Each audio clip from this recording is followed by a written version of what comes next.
Welcome to season 14 of the Parenting Aces podcast. I'm your host, Lisa Stone, and this week back with us, Todd Widom, Pierre Arnold from South Florida, the coaching duo who were also a coach-student duo back in the day. And always love getting to talk with these two. I always learn so much from them. And in this episode, we talk about what it takes to achieve the level in junior tennis to be attractive to college coaches for the kids that have the goal of playing college tennis. And sometimes there's a disconnect between what kids say they want to do and what they actually are willing to do. And the same for us parents, right? We say we support our kids achieving this certain goal, but maybe we don't really understand what that entails. So my conversation with Todd and Pierre is hopefully going to clear up some things for y'all, maybe answer some questions for you, and help you have a clearer understanding of what it really takes for your child to get to the highest levels of tennis so that they have all these opportunities at the end of their junior career. Before I bring them on, I just want to say we're approaching the last weekend of Wimbledon. We've got juniors going, we've got adults, we've got wheelchair, we've got invitational going on. So I hope by the time this airs, you all enjoyed watching all of those different aspects of Wimbledon, that your players watched these different players at the different levels and maybe learn something from them about the way to approach this incredible game. And I also want to just give a shout out to all of the juniors that have done well, especially the American juniors, especially the American junior girls, who hopefully I'm going to get to see compete in San Diego at National Hard Courts. So I have enjoyed watching it. I hope you have too. And if you're not already, please make sure you're following us on Instagram, Facebook, TikTok, Blue Sky, and where else? LinkedIn, and comment on our posts, engage with us, because that's how I know if I'm providing content that you guys are finding useful. Also, if you're a parent and you need a little guidance through this whole junior tennis thing, I offer one-to-one consults, which you can book through our website. So I hope you'll check those out at parentingaces.com/shop. And I think I mentioned last week, but we've got some new merch for y'all too in our online shop, so check that out too. All right, now sit back, relax, enjoy my conversation with Todd Widom and Pierre Arnold. It's so good to have you gentlemen back. Todd, we were talking yesterday. It's been almost a year since we saw each other in New York last year. Pierre, how long has it been since I've talked to you? It's got years. I got him back. Yeah. I know. I'm so happy to have you both back. And we've got such a good conversation to have today. We are filming this right before the final weekend of Wimbledon. I have been watching the adult side, but I've really been focusing on the junior side. And I was texting you guys before we started today because the boys semis was just finishing and I wanted to watch the end of that match. And we've got an American junior in the boys and the girls finals on the singles, and potentially American girls. Well, there will be at least one American girl in the doubles final. Sadly, our boys are out of the doubles, but I mean, that's not true. That's not true. Jagger Leach is still in on the boys' side, so we could have a boys doubles finalist as well from the U.S. So things are looking up for U.S. tennis, but there are still a lot of gaps, and that's what you and I are going to talk about today, because you guys are seeing firsthand kids coming into your program to train this summer, to train over school breaks, etc. And there are some glaring missing pieces from a lot of these kids' games, and that's what I want to focus on today. So I'm blabbering on, but thank you both for coming back, and I'm super excited for our conversation. Yeah. Thanks for having us back again, Lisa. Yeah, thank you and very for much. having Pierre. Yeah, thank you very much. It's been a bunch of years. Yeah. So Pierre is back. Yeah, that's good. Pierre is back. And Pierre never goes away, and Pierre never ages. And No, I do age, yeah. no. And I am so grateful for the level of experience that you bring to these conversations. Todd, you trained under Pierre, you've played at all levels of the game, you've coached at all levels of the game, and to have Pierre as that mentor, can you talk a little bit about what you are continuing to learn from him as you continue to develop your coaching? Well, still learning since '89. Yeah. Since 1989 when I was a beginner. I'm losing hair, yeah. Yeah, you're doing good. You're doing good. Right. So, I mean, first of all, Pierre, for the first time, I sent him to Brown University to coach with the team there. So the first time that he was a college coach after how many years of coaching? 41. 41. So he was in the Ivy League and he had an amazing time.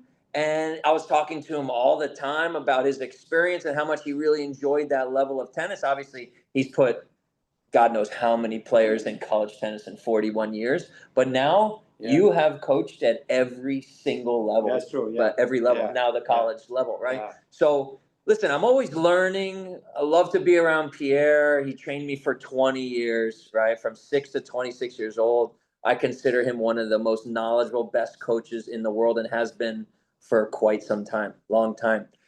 So, when Pierre's around, basically, it's really about, and people hear me talk about this on Instagram and social media. Hey, by the way, good job. You're on Instagram. Finally. Yeah. But yeah, I don't think that. Good, I'll tag you, Pierre. I'll tag you. Social media, but he's on now, baby, and he gets to see me make fun of him a little bit. He convinced you to do it. Yeah, you got to get on at some point. So, the standards of daily training. A lot of people talk about, tournaments and who their kids hitting with and all these things. But at the end of the day, we talk about the standards of training and challenging kids in a very rigorous, structured environment, right? And people ask me, hey, what's better, the academy or the private coaching, or you run a small system? And I always tell them, all of them have produced amazing players over many decades. It's about who is training that child, and obviously how much that child wants to learn and everything, but who is training that child? Who's the coach? And Pierre and I had this discussion yesterday, and I've assessed a lot of kids since Thanksgiving, right, that we spoke about yesterday, right? And Pierre and I always go back to the foundation, and the most important coach is the first coach. So Pierre was my first coach, right, in a high-performance arena. I did a little recreation before, but Pierre was the first coach I worked with that was a serious high-performance coach that was giving me the whole foundation on many different things, right? So, I've assessed many kids since Thanksgiving, and they're all struggling in the same categories, believe it or not. They're struggling. And I spoke to you yesterday about it. I've spoken to Pierre because he had been gone for about 6 months in college tennis and everything.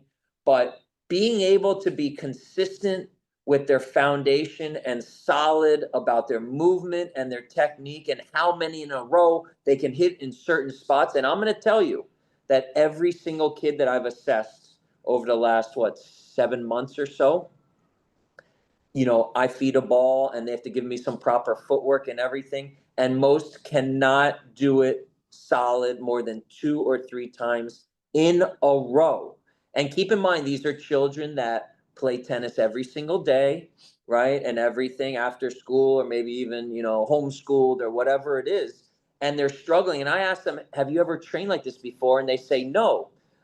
So they're playing up and downs and groups and games and, hit the ball kind of wherever you want and have a rally, but there's not a lot of specific training going on. So, if we're talking about a true high performance arena, it needs to be very specialized for these individuals. But in fact, these individuals, they're struggling really in the same categories. Pierre, can you talk a little bit about what you saw when you went to Brown and, how you kind of took in what you were seeing and then figured out what the players needed from you as the volunteer assistant coach to help get them to that next level? Well, the first practice I saw, I don't think it was a very well organized, and with specific drills. So when the coach asked me what I thought, I said, well, we need to, have some targets, and we need to hit, forehand to forehand, back into backhand. But these guys at the college level, and you'd be surprised, I thought that they could hit maybe 6 or 7 in a row. They couldn't. They hit him 4 or 5. So, I was like kind of shocked at that. And then, once, I explained to them, I said, this is, when you practice like you're trying to win a match. So you got to make, sure that, you focus, you locked in, not just hit and you miss and okay, no big deal. No, be accountable because you have a match, in 2 days. And the other thing I noticed that they don't serve on volley. I mean, none of them serve on volley. And watching, matches against Columbia or Harvard or Penn, all the Ivy Leagues, I mean, very few will serve on volley. They play very much cross court down the middle. It's not too close to the line. They're very conservative, and they just, hit and let's see who misses first. It's not like, they're going to serve on volley or they're going to hit the first ball to the open court and approach and come in and volley. So, I kind of shocked that indoors, all these coaches and players are not developing that area of their games. They need to work on returns of serve, which is key, and also the serve.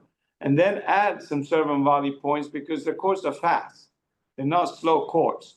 So they need, and the transition game. So that's basically what I saw, We were talking off camera about the fact that there's so many kids who are technically solid. They know which grips to use. They know how to hit a forehand, a backhand, a volley, a serve, an overhead. Their movement may be pretty good. Their fitness level's pretty good. But they don't understand how to play the game of tennis. They know how to hit the ball, but they don't understand constructing a point. They don't maybe understand the mental aspects of the game and how important those are or can be. And you guys both agreed with me that that seems to be a missing piece for a lot of the kids that come into your system. So can you explain to us how you take a player who does have that solid technical foundation and help them grow into a complete player that understands point construction, that understands how to use the scoreboard to their advantage, how to maximize that time between points or the time on the side change, etc.? Well, you want me to start? Yeah, go ahead. Well, it may look like it's technically sound, but as Pierre said, even at Brown University Division I in the Ivy League, they were having trouble maintaining balls on targets, right? So when someone's feeding a ball or when someone's drop feeding a ball, that's not really that realistic. So for the parents that are listening to this, right, the most realistic thing is that someone's hitting a ball at you at different heights, spins, and speeds. So if your son or daughter is having trouble moving and hitting it in front of their body and hitting certain targets, then it's very hard to train them strategically. Very hard, because in a hitting drill, they're spraying balls. So until you get that player really solid, right, and how many in a row and every day and doing all these different things, then it's very hard to give them a strategy, right? I mean, how can you give them a strategy if they can't hit 8, 10 forehands in a row on good targets, cross court, right, or backhands or side to side? And I'm going to tell you, most kids are not trained like this. I've seen some of our top American prospects on Instagram, and I'm watching them. And if you pay attention, they're making balls, but they're not on great targets. And one might go really good, and the next one's late down the middle, or one goes short, and then the next one goes on a good target. So if you pay attention, right? Those players are trained, they're making balls. It may look pretty good, but at the end of the day, it actually might not be as good as it looks. Well, and that's my point, right? Like on camera, if you took a snapshot, they look beautiful. But how does that translate into actually competing and winning tennis matches? Well, you have to train that too. I mean, you got to have design plays. I mean, like when I was at Brown and, was coaching, these guys, I mean, some of them didn't have a very good backhand. But, and I said to them, okay, your backhand is not your best shot, so hide your backhand a bit more, play more with your forehand. Your first percentage of first serve is not so high, so let's make it higher, put a little more spin, serve more to the guy's backhand. You gotta guide them. I mean, they can hit the ball, but these guys in college, a lot of them don't really know how to construct a point. So when they're playing, against an opponent, I mean, they're just hitting. And they don't, understand, okay, hey, you know what, if I do this or A, B, or C, I can win the point. So it's a matter of just telling them, hey, serve here, return here. The next ball is, to his forehand or backhand. I mean, open the court. I mean, you got to sort of really guide them completely. Were you surprised that they didn't have? I was shocked. I was very surprised. I was very surprised that, I mean, a lot of these guys, it's like, they don't understand, for example, the guy's playing my backhand a lot. I better try to go more cross court or play more inside that forehand, if I come in a lot more, the guy chokes, so it was kind of shocking, really, I mean, even at the top schools like Columbia and Harvard, I mean, I wasn't impressed. I mean, some of the players were foreign players. So, those guys, I could see, okay, this guy is a foreign player. He knows exactly what he's doing. But in the majority, if you take in the majority in the Ivy League, the 1 and 2 players, that they're good. They're good. They know what they're doing. But then there's a big gap. From 3 to 6 is a big gap. And, I think that it's just a matter of teach him how to train, how to coach him, how to, what are your best shots? What are your worst shots? What is your best movement? Is it good to the one side? Is it better to the backhand? I mean, what are the things that you do really well and what are the things you do really bad? And then, you got to mold it and start the construction from that point. We were talking again offline about how, there are a lot of kids and a lot of parents who think their children are getting great training, that, again, on, the photo, they look beautiful. Their stroke is pretty. They have the proper grip, etc. But then they move up to that next level of tournament, or they come train at a facility like the one you guys run. And they're there with kids who are training properly. And all of a sudden, the light bulb goes on. And it's like, maybe something's been missing from my training to this point. What do we do about closing this gap? Because, I mean, Todd, you and I have been having this conversation since we met, right? That there is this disconnect, a giant disconnect between the level of coaching at most facilities around the US, and I can't speak internationally because I just don't have enough experience, but there is this gap in the way our kids are being trained. There's a gap in understanding what it takes to get to a level to be able to have the opportunity to play in college or beyond. What's going on and how do we fix it? Well, I mean, in my opinion is that it's too technical. We're most of the coaches, in my opinion, are spending too much in technicality instead of let's focus. The kid knows how to hit a ball. It's not that he swings and he misses. He can hit it, but can he hit it? Can he put the ball in the same spot 5, 6, 7 times in a row? And it becomes it's a culture. I just got back from Argentina, and I went to an academy, one of the best academies in the country, and there's less technicality. It's more about a culture. Like, you know what? I'm not gonna miss. You're not gonna miss that shot. Whatever it takes. If you gotta hit 100 balls to get 10 in, that's the culture. They'll work on technicality and footwork and the different spins and all that, but it's not so much. It's more of, okay, how mentally tough are you to hit 10 balls in a row? It's like what I said before, and I was giving a lesson to this kid. He's 12 years old, and I go, "You know how to hit a ball. You took 1,000,000 lessons. So why am I going to, repeat the same thing over and over again?" What we're going to do is I'm going to put the cone here, and you're going to hit it back and down the line. And now you're accountable. I'll feed you 100 balls until you get the job done. And then you're going to be responsible for your own, development, basically, because if I have to stop every time that he makes a mistake and make a correction, we're not developing. It's just, the same thing over and over again. I mean, these kids are playing tournaments. They're playing, level 4s or 5s, they're playing. So they're competing. But when they train, it's like, oh, they missed and they don't, okay, nothing happens. No. You don't make a certain amount of shots in a certain amount of time, you're going to have to pay a penalty. It's going to be pressure. Whatever. The penalty is 10 kangaroo jumps, 10 push, whatever. It doesn't matter.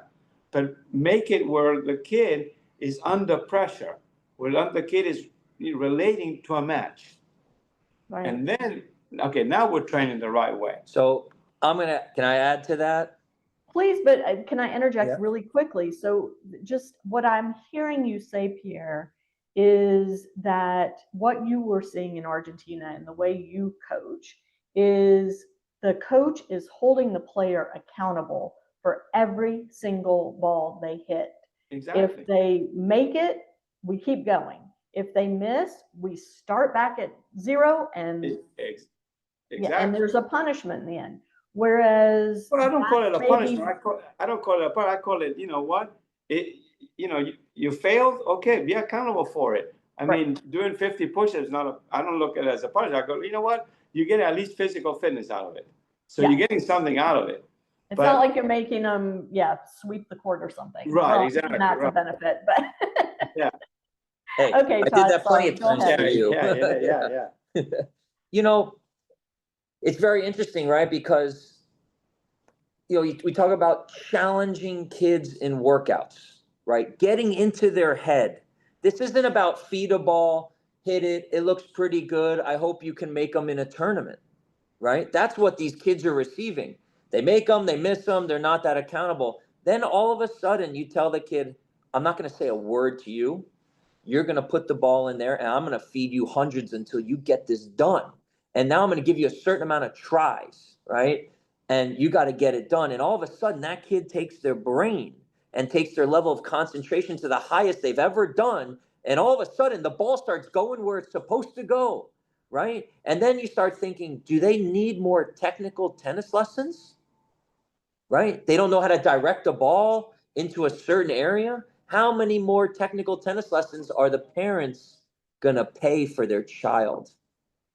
It's not what they need. I'm telling you that right now. Once the foundation is set, you can tweak a little here and there, but at the end of the day, the foundation is set, whether it's, a good foundation or maybe a rocky one, you can tweak it and fix it a little bit. But at the end of the day, when you look at the players on the ATP and WTA tour, there's a lot of screwy stuff going on, but it feels right to that player and they can put that ball where they want to put it. That's what's most important. This is not a beauty contest. Yeah. I mean, to interject that, I mean, you have different grips, different backswings, different footwork. Every single player is not the same.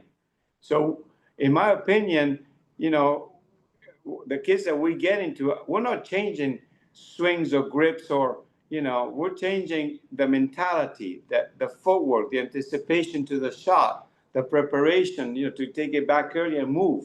It's a very simple game. You can have different grips and different swings, but if you don't prepare early and you don't move well, you're not going to make the mark. So that's what the culture they need to learn, these kids today. Especially in this country. I mean, in Europe and in South America, it's what I told you before. They'll hit they're gonna hit a million balls until they get it right. Why don't we have that here though? Like, where did we mess that up? Is it from the coaching education piece? I'm going to tell you right now. I'll tell you right now, because it's about the money. And when it's about the money, you don't want to disappoint a child and that child leaves and you lose a revenue stream. So we make it nice. We make it easier. We make sure they're happy. You're saying we, the coaches.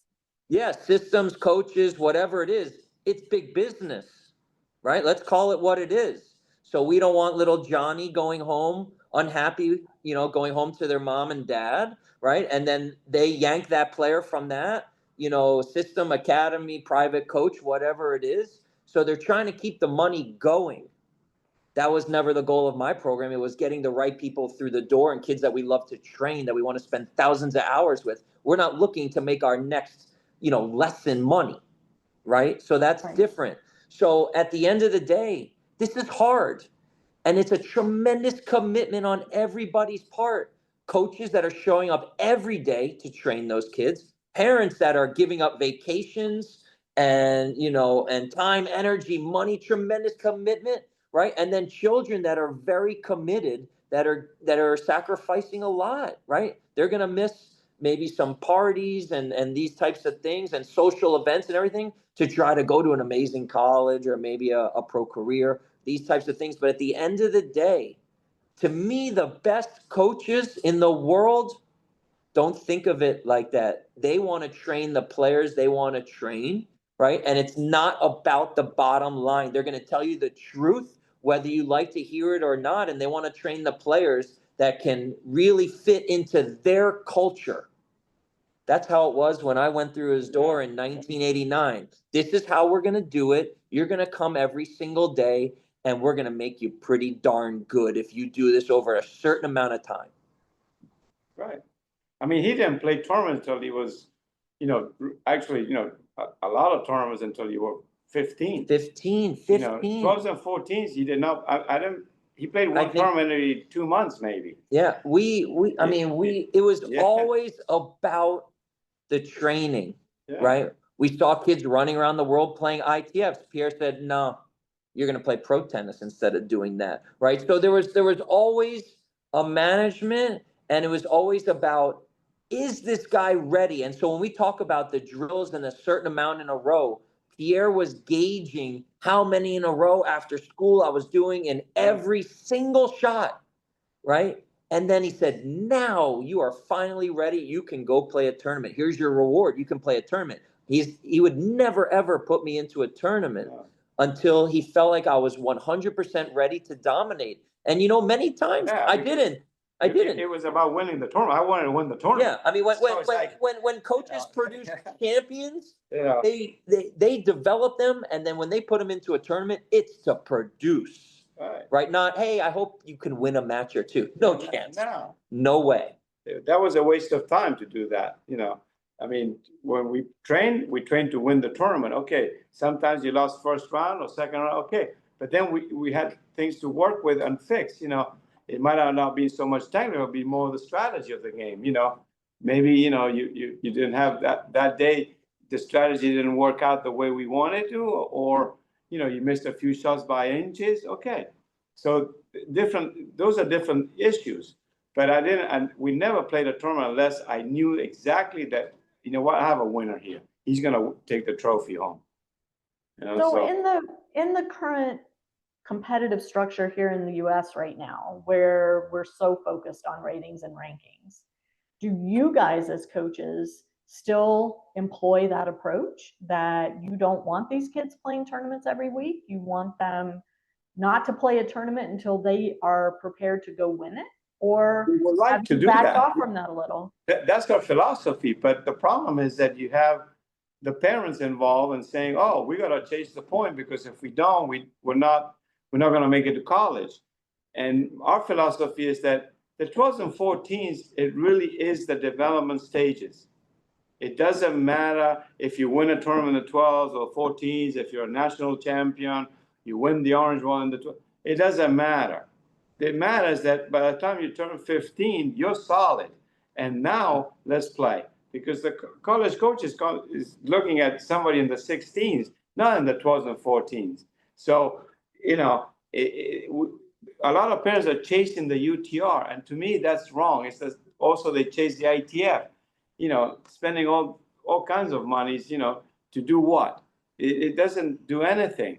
I mean, the key is to, you know, make a player solid, that he's good enough in the first year of 16s to say, okay, now I'm solid, I can show results. Then yes. I mean, you know. I can tell you, I mean, you know, you said playing tournaments every weekend. That is not good. And I'm going to tell you exactly why. And Pierre may have, you know, maybe different opinions about it. And I can tell you from my coaching experience, if I'm developing something with a player, right? You know, I mean, I don't know, tweaking a technique or, you know, whatever, developing certain strategies, whatever it is. When that player goes into a tournament, understand that that player is always going to revert to their comfort zone, their habits, whether they're good or they're not good. So when I'm working with a child on something and I'm developing it throughout the week, and then they go into a tournament and they're not ready, they're reverting back now. So then we take steps forward and then we go backwards. And if that continues to happen, you're going to have a player that's not going to get better. So when I was coming through, we took training blocks of months. Yeah. Pierre did not care. Yeah. Did not care. And I tell my students all the time, you know, hey, Super National Clay Courts is going on this week, right? And so 14s, I didn't even have 12s, but 14s was right down the street here. I'd win a match or two in the main draw, lose. Win a match or two in the back draw, lose. Then we take that information, like Pierre said. What did he do well? What didn't he do well? And we go work on it. And then from when I was 13 or 14, but 2 years later, I was playing guys 200-300 ATP by myself on the road. Right. In only 2 or 3 more years. So you can imagine how much training went on for that to even happen. And then go into college and that not to be really that big of a deal for me. To go in and play top and be one of the best players as, you know, as a freshman. I was groomed, but it was managed by someone who really understood how to manage and train players at the high performance. Yeah. Right. And yes, I'm so glad you said that, because I'm just going to throw in the caveat right now that not every kid wants this level of training. Not every kid cares about getting to the level that we're talking about today. Not every family has the means or the time or the desire to commit to that level of training. But and that's okay. That's okay. But here's the interesting thing. While Pierre was at Brown and everything, every single student that I assessed from Thanksgiving till now, they've all said the same thing. I want to play high-level Division I college tennis. So my goal for anyone that comes through into, you know, my system here in South Florida is to get an education from me and my other coaches that this is what it takes and this has to happen every single day. And it is a big eye-opening experience. And we've had unbelievable families, awesome families, haven't had one bad apple since Thanksgiving. Great families, parents. I spend countless amounts of time on the phone and talking to the parents and everything. I say, listen, you guys are coming in and you're paying us for this type of experience, and it's a learning experience for your child, but it's also a learning experience for the parents. Right. Because and let me just say though, Todd, you have had families come and get their eyes open and say, this is not for us. That's fantastic. I tell them, you may never see me ever again. And that's totally fine with me, but at least you know what we feel it takes to be playing at these types of levels. To me, that's golden. Right. No, I'm not saying it's a bad thing. I'm saying, Yeah, it's great. Now people you can know, make a decision. that's right. Now we've been educated. We understand the commitment level that's required. And you know what? It's not for us. So we're Totally going to go fine. back. We're Yeah. going to go back home. My kid's going to play on their high school team. They're going to play USTA, JTT, whatever, and enjoy the sport for the rest of their life. Sure. But, you know, maybe they'll go play club tennis in college, and that's amazing. Or maybe they'll go to a lower level program in college and get to be in the lineup. But Sure. they're now understanding, and they're making an educated choice Yeah. about You know what? the way forward. Tremendous. I love, and I tell everyone the same thing, I love kids playing tennis at all levels. Just understand that if we talk about high levels of amateur, high levels of Division One, or maybe a professional dream or goal, things have to be done at a very high standard for years. Right. They Right. do. Right. So, Pierre, having had this experience at Brown now, what do you bring back to the juniors that you're coaching to help them achieve their goals of playing college tennis or playing professionally? What did you learn? Well, what I learned is that, I mean, these juniors need to understand, the training, what to be accountable, to hit a million balls in the same spot, to learn how to, play with strategy, and they need to be accountable for it and to do it under pressure. I think that's the key. If they can do that on a daily basis, then they have a good chance to make it to college. But it's up to them. If there's a certain point, it's up to them. I think that you cannot get too technical, like I said before. You just can't. It's a certain point where the child, he's 11, 12 years old. He needs to understand, this is the way I feel good about hitting this ball. It's making sense. I'm putting the ball where it's supposed to. I got to now hit 6 or 7 in a row. And that's up to them now. Yeah. I believe, and maybe you'll agree, maybe you won't. I think it's about being, truthful with yourself, right? When you go to tournaments and certain things aren't working, right? And understanding, like I put something on Instagram yesterday about, a whole bunch of people have reached out to me that their child is breaking down physically at super national clay courts. And Which I happens understand every year, to be fair. every single year. But at the end of the day, and I can tell you, and the parents, they're going to listen to this. I have a trainer. We go inside. We're doing some injury prevention. We're doing a little footwork in the air conditioning and, 65, 70-degree gyms and these types of things. But at the end of the day, are the kids outside and they're running and they're working hard at their fitness? And I turned to Pierre yesterday. I said, okay, if we take 192 kids from the boys and girls 12s through the 18s, that's, I believe it was 1,536 kids. They should take a poll on how many kids are doing tough running so that they can play a 2 out of 3 set match in, hot temperatures. And Not they just can get through, hot and humid where they're sweating. and they can get minerals, through, right? they can get through a whole tournament and physically feel fine because they've prepared well. They've played 2 out of 3 set, practice matches. They have prepared very, very well. They're physically and mentally fit to be able to endure this. And I would love to know the numbers because from what I hear, the vast majority would probably say no. Right. Well, and here's the thing with a tournament like National Clays, it is extraordinarily hot and humid. Yes. We know that. It takes a different type of preparation, especially for the kids that aren't coming from South Florida or similar environments. But it's not enough to be able to get through one match. You've got to get through at least one match or two if you're playing singles and doubles, or even 3 if you lose in the main draw and get in the back draw, day after day after day after day for a week. Your body has to be acclimated to that. You have to know how to recover quickly.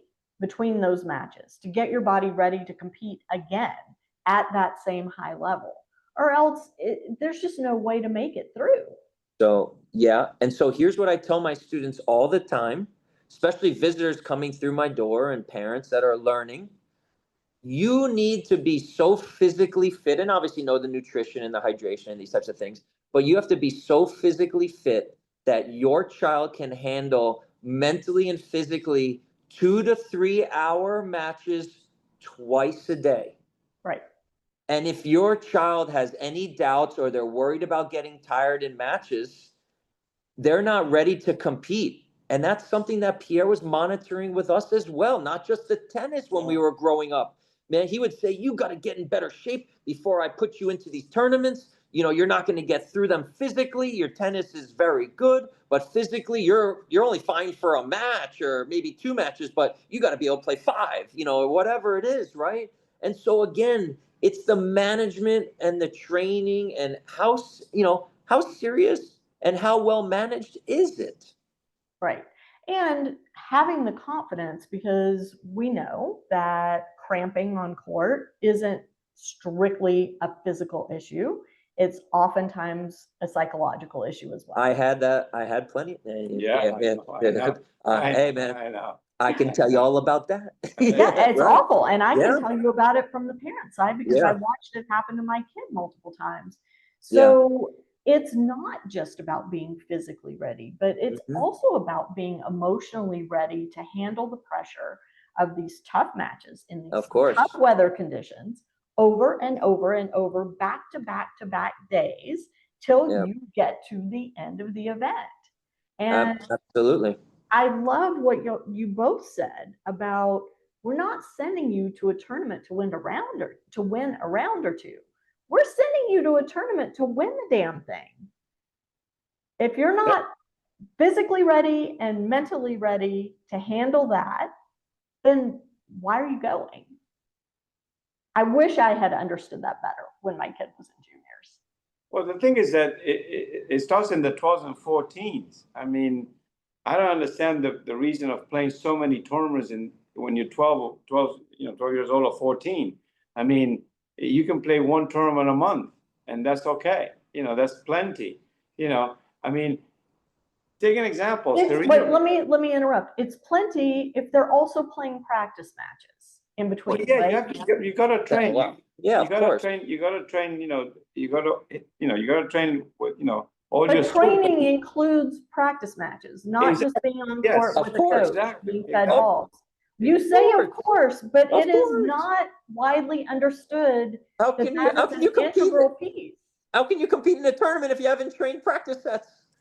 Thank you. The problem I see is that a lot of the coaches, they'll give the lesson to the kid, they'll fix the forehand, okay, go and play a set. But they send them to another court. They don't actually say, okay, you know what, I'm going to watch you play the set. And, that's what we do. We actually, okay, we're going to play points now. Let me see how you play the point. And then you guide them and you go, okay, A, B, C, this is what you got to do. But I mean, a lot of coaches, okay, the lesson is over, go and play a set and I'll see you and then we'll talk about it. You can't. It's not the right way to do it. Well, and now we've got technology that we can use where the coach doesn't have to be there, where they can, go back and watch, but you're still not getting that real-time feedback with that person. Right. Yeah, there's nothing that in the moment. substitutes that. I mean, exactly. Player makes a bad mistake strategically or mentally, whatever it is, and you say, hey, the next point, I need you to do this and this and this and do it this way. Right. It needs to be called out in the moment so that it imprints on their memory and hopefully they don't repeat the error. Lisa, if I could sit at home in the air conditioning all day long and coach, maybe I'd do that, but I'm out here on 120 But that's degrees. coming. I think it's coming with technology where you'll be able to watch, if you have, let's say, Swing Vision set up, you'll be able to watch in real time and offer, through their Apple Watch or whatever, offer feedback. That's coming, but we don't have that yet. And so the reality is that, like you're saying, Pierre, just sending them off to play points or play a set with nobody watching and analyzing, I mean, there is a place for that too, but they also need that guided match play. Yeah, there's nothing that substitutes having a coach that you love and respect with your child, right? That's right next to them saying, hey, this is how we're going to do it and develop it. And this, maybe they make a mistake and they're corrected immediately and they apply it and they're learning. Nothing can substitute that. I mean, many times, you know, when you were a junior, I mean, I told you, okay, go and play, you know, a match now, a set. But I gave a specific, you know, game plan. I go, okay, you're going to play the entire match. I don't care if you lose 6-0 to the guy's backhand. You're going to serve to his backhand. You're going to return serve to his backhand. You're going to play the backhand. It doesn't matter if you lose 6-0. It doesn't really matter. I want to know at the end of the day, were you mentally tough? Were you able to hit how many balls? How many games did you won that way? It wasn't about who won the set, who lost the set. It's can you accomplish that target? You know, that, you know, can you, you know, follow instructions the way I told you? And then I know, you know, okay, you should, yeah, I did it all. 70% of the times I did it right. Okay, good. Now I know that we are ready to go to a tournament. And if the guy has a bad backhand, you can, you know, hit a million balls into that part of his game and, you know, and beat him. So Right. it was built in, you know, it wasn't just go and play a set and, oh, I'll see you later and then we'll talk. Yeah, it You know? it was very structured, right? Yeah. And so, you know, Pierre would give me different game plans every single match, but it was trained, and he knew that I owned these shots, and he knew that I could bring them out during the pressure moments. And then, you know, if I lost, I basically blamed it on you because your strategy was bad, right? And you know, and I implemented a bad strategy from a bad coach, you know, kind of thing, right? Yeah. I had a coach tell me that one time, which I thought was so Right. interesting. And this was years and years ago, well before Parenting Aces. But the coach said to me, if my player goes out and executes the game plan that I've given them and they lose, they've executed it, but they lose, that's my fault. If they go out and don't execute on the game plan that I've given them, that's on them. And I thought that was such an interesting distinction. Like if the player hasn't practiced it enough in order to execute it under pressure, like you're saying, Todd, that's on the player. But if the coach gives a bad game plan, well, sorry, Pierre, that's on the coach. Yeah, that's bad. It's bad coaching right there. You know. Yeah. I mean, I blame them for 20 years of bad, you know, bad strategy. I don't think I would give him bad strategy. I would have been way better if you would have done a better job. I mean, geez. So I have a suggestion. I have a suggestion for the families that are watching or listening to this in terms of getting this coached match play into their child's training regimen. And that is find a training buddy that your kid is pretty close in level to. And the two parents split the cost of the coach coming out and coaching match play on an off day, whether it's a weekend or whatever. But I'm trying to find ways for parents to keep the cost of this down because we've talked about it. It's expensive. And to pay a coach to be out there to sit on the sidelines and watch your kids play a match, maybe you don't want to invest that money. But maybe if you can find another parent that's willing to split it, or you could even get 4 kids together and have 2 singles matches going with the coach standing in between the 2 courts and coaching both courts. Now you've split it 4 ways. What a great way to work that in.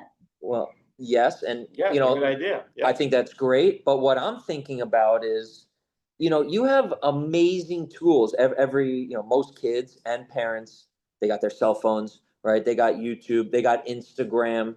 I used to sit down with Pierre and we would watch matches and study, right? We would study the strategies. Pierre, it would be a very big point, and Pierre would say, all right, where do you think Sampras or Courier or Agassi, where are they going to serve? How are they going to construct this point, right? So, you know, we were learning, and the kids and the parents, they have this right in the palm of their hand, right? On Instagram, you can watch Alcaraz, how he's training, what he's doing, Sinner and Coco Gauff and all of these players, you have it, and there's clips all over the internet. So if a player is really smart about it, they can go and implement these things. I mean, I didn't watch Andre Agassi train growing up. I didn't watch Pete Sampras train. I watched the pros that Pierre was training, but I didn't have access to technology where I could watch clips all day long of the world's best, training at Wimbledon or training at the French or training, the US Open hardcourt series and tournaments. And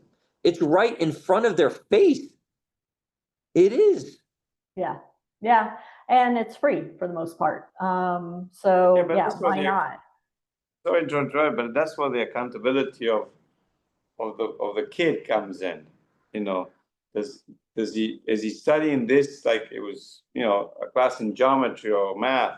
I mean, is he really into it? And that's what the team that he has around it has to make sure that the kid is doing that.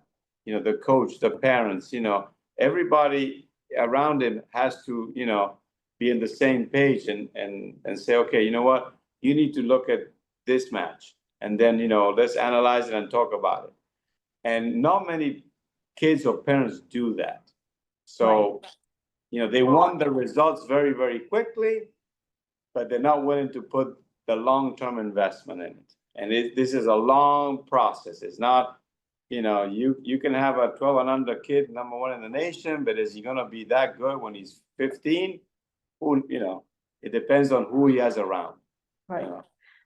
Right. And it all goes back, as we said at the beginning of this, or Todd, I think you said it, is that first coach. That's the coach that's instilling love of the game in the child, right?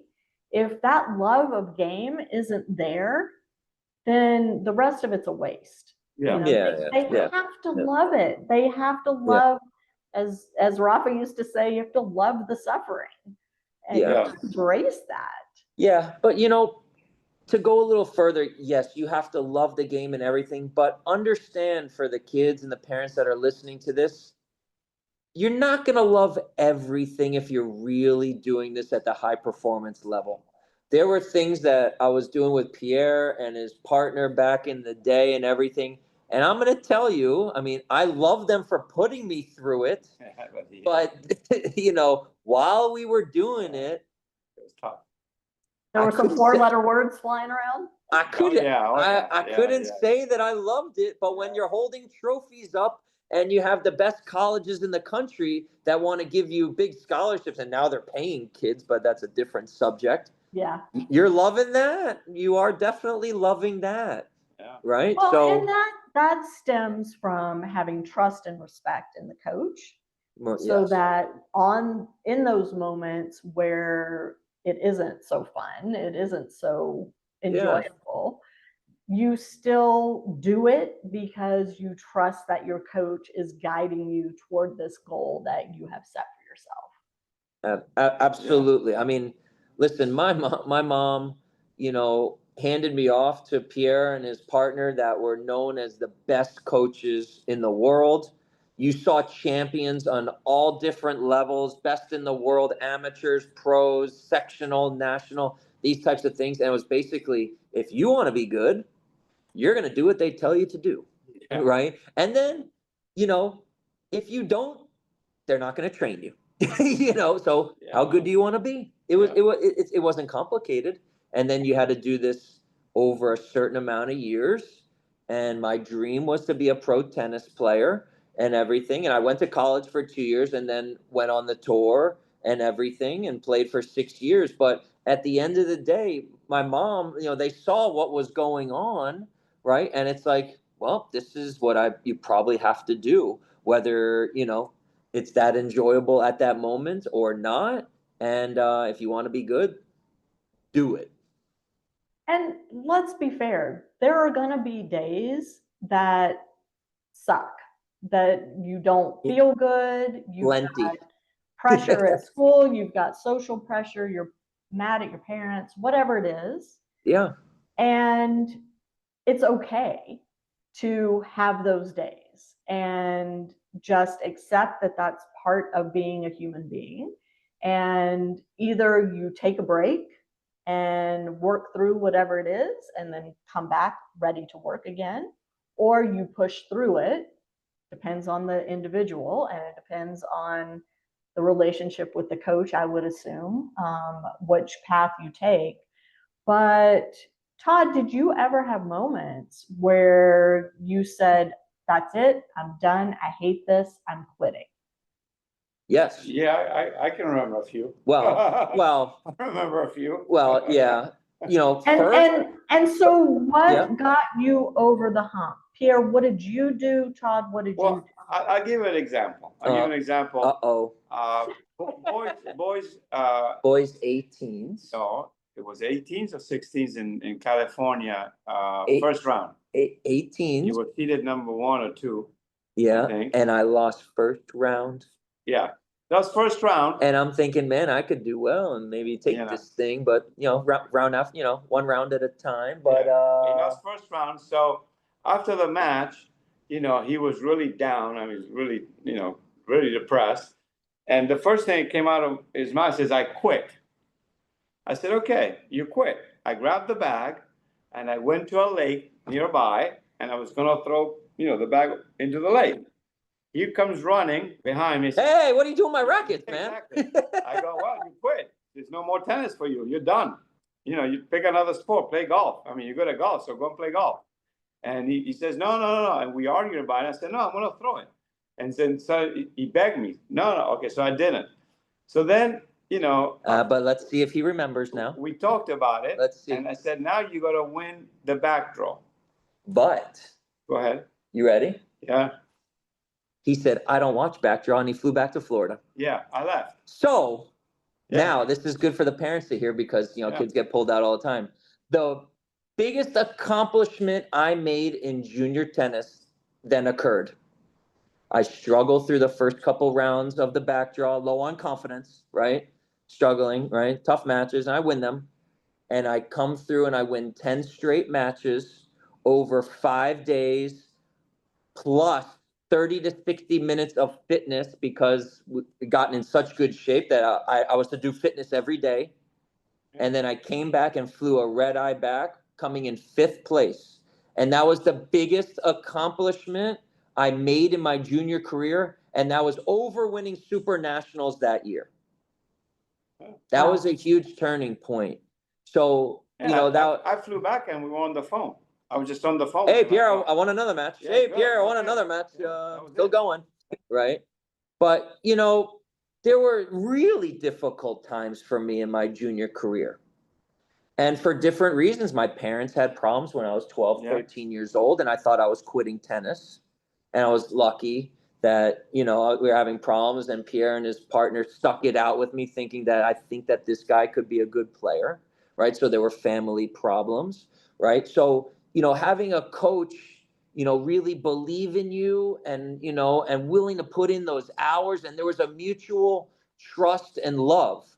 And I'll tell you, that, we've been together since 1989, right? Long time, right? Not common, right? And these types of things.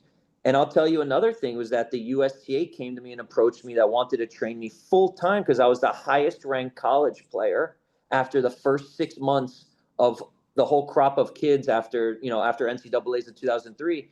They said, "We want to train you full time." And I said, "Not happening." There's loyalty, right? Where, hey, listen, they're going to throw money at you and wild cards and all that, but, being with your fatherhood figure and these types of things meant more to me than getting that. Yeah. Right? Yeah. So. And Pierre, Pierre, did you have other kids that went through this same type of struggle where a lot? And did you have to use different approaches with different kids, or was it just pretty clear that this is how Pierre does things? And no, I'm the type of coach that I try to find whatever psychology I need to use with that kid to make him produce the best, to make him make him the best. Whatever shots he has, whatever footwork he has, whatever the body is, I always try to, okay, let's exploit this kid. This kid, has a very good serve, and he has good hands to volley. Okay, let's make him a much more serve and volley player instead of a guy that can grind it.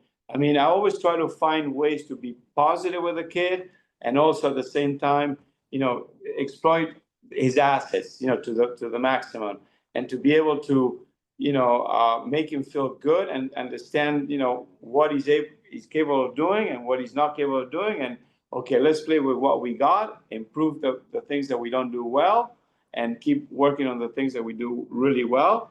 But overall, to believe in themselves that, hey, I'm good, I can do this, and I can get to a good college.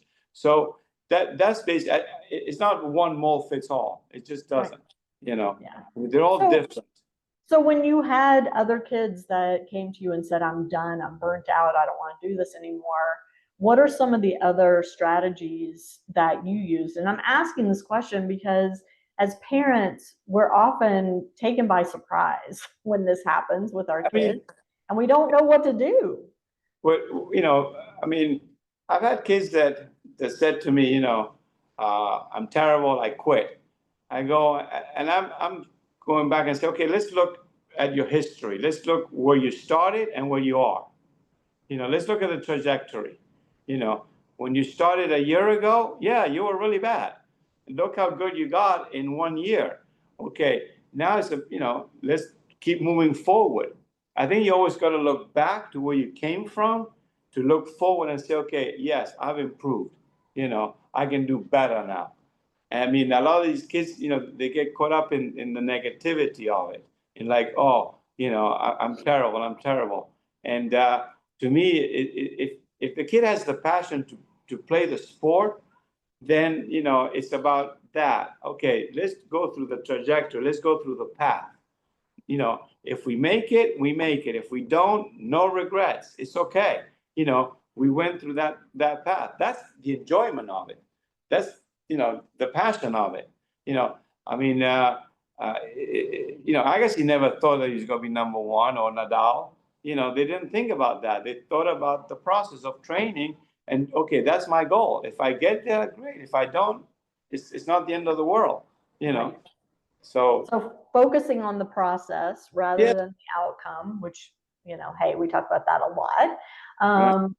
But also from the parent's perspective or the junior coach's perspective, reminding the player of the progress they've made can be a very valuable way to approach these periods of struggle, burnout, dissatisfaction, whatever you want to call it, which are pretty much inevitable with a kid that's going through this long journey of junior tennis development, right? Again, you've said this a bunch of times today. We've said it a bunch of times over the course of Parenting Aces. This isn't a sprint. It is a marathon. It is a many-year journey. And there are going to be ups and downs throughout the journey. You have to embrace all of it. And you have to find ways to learn from every single stage of it. And that's the accomplishment, not having a certain ranking, not getting recruited to play at a certain school, not turning pro. Those are goals. And if you reach them, as you said, Pierre, awesome. But if you don't, at least you've challenged yourself, you've learned, you've grown as a human, and that's going to serve you throughout your life. The other issue is that the parents, have a lot to do with this, because a lot of parents, they start putting, they're making a big investment financially, so they want the results. And if they don't see the results from the child, usually they don't blame the child to start, they blame the coach. Right. So, they change coaches, which to me, I'm always been a believer that if your child is coming to me, it's because you trust me. You look at my record and you go, okay, this guy has a very good record. Let's trust it. And I think that the parents, once they understand that, trust your kid, put your kids in my hands, I will make sure that he gets, to where he wants to go. We're going to have some rough times. It's going to be up and down. That's normal. But the parent cannot, put so much pressure on the coach or the child, because then the child feels it, and the child then feels, you know what, I'm not getting any better. I'm not getting the results. My parents are putting a lot of money into it, and I'm not producing. To me, the parent needs to step aside and say, you're the coach. You do what you're supposed to. I'll give you, let's see what happens in 1 year. And after a year, we reevaluate. Let's see where we are. And then, we can continue or not. I mean, LeBron James made a statement, that he doesn't look at his kids, and says, oh, this coach is good, this coach is bad. He says, you got free range, green light. You do whatever you need to do to get my kid better. And then after a certain, a year, we'll talk. Okay, that's it's like going to a doctor. If I want to get operated because I got a stroke, I'm not going to tell the doctor how to operate me. I'm just going to trust my life in his hands. And that's it. And that's what, and I've done with all the players, when I have that trust, then it's easy for me to develop the player. And with no question, nobody's, questioning me or telling me how to do it. And that's, and I think that if you look at, for example, like Fritz, the other day made a comment about, his father. His father was tough, very tough on him. But now he understands it, why he was tough. He knew about, the father obviously very good tennis players. So he knows about the game. But there are parents that really don't know anything about the game. So it's so easy. Just trust the coach that, let him do his job and then evaluate him, after a certain period and see where, what's the next step. And that certain period isn't 2 weeks or even 2 months. It shouldn't be 2. It should be, you should have at least a year, which is tough because we also talk about how junior tennis has a limited time period, right? You only have through age 18 to get this done, to get this kid ready for the next stage, whatever that is. So, it then becomes very important for the parents and the player to ask the right questions when choosing a coach, to do your homework, to do your due diligence, talk with other parents. Watch them in action. Go watch a lesson. Go watch a drill. You know what I said to a parent the other week, maybe a couple weeks ago? I said, you know what the parents don't ask me? And so I've been, coaching since I got off the tour, 15 years. Not one parent has come to me and said, what are the results of the previous players from your program? Where'd they go to? Very Nobody's rare. asked? Very rare. Parents. Ask that question. Very, very rare. Very. Wow. That's disappointing to hear, honestly. God's honest truth. I believe you. It's just disappointing. Where'd they go to college? How long did you work with certain players? Who are they? Very rare. But you know what, Todd? The same thing happens with college recruiting, where these kids commit to schools without ever having spoken to former players on the team, without ever having, the parents having reached out to the parents of players on the team. How do you expect to make an informed decision if you don't have all the data? There you go. Yeah. Lisa, yes, I don't know. Yeah. Right. All right. On that note, gentlemen, I'm going to let you go because I'm going to get back to my Wimbledon. We got to get back on the court and you watching TV.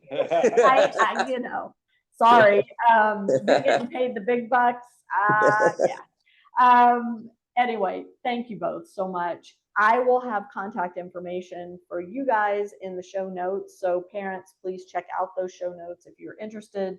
Todd and Pierre do short-term training. They do long-term training. They do training over the phone. They do everything that you could possibly need. So we will have the contact info in the show notes on ParentingAces.com or wherever you're consuming this podcast. But gentlemen, as always, great talking with you. Great to see you. And maybe we'll see each other in New York again this year. Maybe. I might be there a couple of days. We'll see. We'll see. That'd be awesome. Here, you got to stay back and work. Thank you very much. I'll be at Brown. Be at Brown. All right. Thanks again. Thank you, Lisa. It was great. Okay. Thank you. Appreciate it. Super fun.